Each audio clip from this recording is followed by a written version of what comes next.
मेरे चैनल को सब्सक्राइब करें और किसी भी अपडेट को मिस न करने के लिए बेल आइकन को दबाएं। आज का वीडियो विषय आइंस्टीन के बारे में 8 तथ्य है।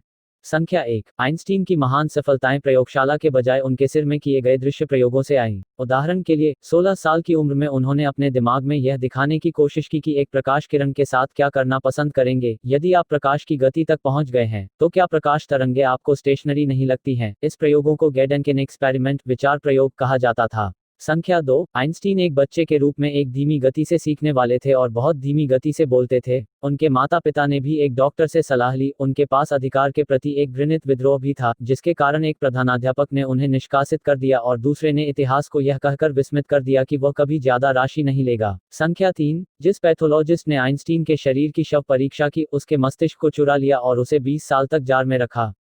आइंस्टीन ने अपनी कब्र को तीर्थस्थल बनने से रोकने के लिए गुप्त रूप से उनकी राख को बिखेरने के लिए कहा था, लेकिन डॉक्टर थॉमस हावे मौत के कारण एक फट महाधमनी की पहचान करने से भी आगे बढ़ गए। उन्होंने आइंस्टीन के कपाल को खोलकर देखा और उसका जश्न मनाया। सामग्री विज्ञान के लिए। संख्या 4। आइंस्टीन के नोबेल पुरस्कार राशि अपनी पूर्व पत्नी के पास गया तलाक के समझौते के रूप में।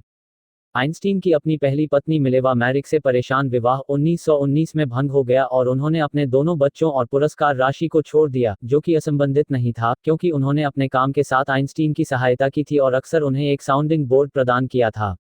संख्या 5। आइंस्टीन को इजराइल की राष्ट्रपति पद की पेशकश की गई थी, जिसे उन्होंने विनम्रता से अस्वीकार कर दिया था। आइंस्टीन ने कहा कि मुझे हमारे इजराइल राज्य से प्रस्ताव द्वारा गहराई से जाना गया है और एक बार दुखी और शर्मिंदा हूं कि मैं इसे स्वीकार करता हूं। मैंने अपना सारा जीवन वस्तुनिष्ठ मामलों से निपटा है, इसलिए मेरे पास लोगों के साथ व्यवहार करने और आधिकारिक कार्यों का अभ्यास करने के लिए प्राकृतिक योग्यता और अनुभव दोनों की कमी है। संख्या 6। आइंस्टीन ने अपने विश्वविद्यालय प्रवेश परीक्षा को विफल कर दिया और 1 साल बाद फिर से आवेदन करना पड़ा। 1895 में आइंस्टीन ने प्रतिष्ठित फेडरल पॉलिटेक्निक स्कूल में प्रवेश पाने की कोशिश की। उन्होंने भौतिकी और गणित में उत्कृष्ट प्रदर्शन किया, लेकिन गैर विज्ञान विषयों में असफल रहे, विशेष रूप से फ्रेंच में बुरा कर रहे थे, इसलिए उन्हें स्वीकार नहीं किया गया था। संख्या 7। आइंस्टीन को सापेक्षता के लिए कभी नोबेल पुरस्कार नहीं मिला। यह वास्तव में फोटोइलेक्ट्रिक प्रभाव के लिए था।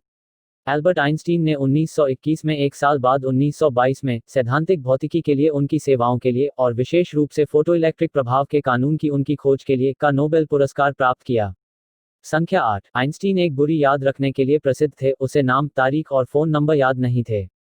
विज्ञान में यह बुरी स्मृति आंशिक रूप से एक संपत्ति थी, क्योंकि वह याद किए गए परिणामों के बजाय पहले सिद्धांतों से काम करना पसंद करते थे।